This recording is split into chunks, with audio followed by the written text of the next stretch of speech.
There is a saying that you cannot manage what you cannot measure. My name is Ritshidze Nenweli. My research project is about evaluating groundwater storage changes in the Western Cape using GRACE and measured groundwater data. GRACE stands for Gravity, Recovery and Climate Experiment. What motivated this study was Western Cape dam levels dropped to close to 20% by 2018. The Department of Water and Sanitation designated the term Day Zero, whereby water supplies to most private taps would be shut off and the people who have to collect water from communal taps. During the Day Zero crisis, little was known about how much groundwater remained in Capetown aquifers, so the extent of the drought isn't yet fully quantified.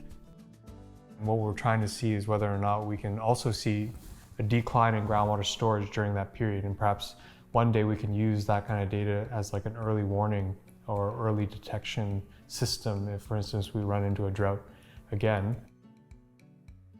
Day Zero was avoided because there was a huge reduction in surface water use. So in this study, we're trying to monitor groundwater because it's easy to monitor surface water, but it's not easy to monitor groundwater because it's invisible.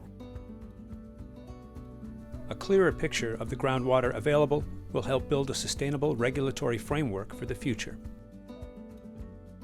In Stellenbosch and in the Western Cape, there was a lot of unlawful borehole installations, and that will probably also increase if a Day Zero were to come. Can we, as like a population, track all of those that are being installed and each individual user, how much they're actually using? And the short answer to that is it would be very difficult. And that's why with tools like GRACE that are actually tracking it remotely, then perhaps we can get a handle on overall usage.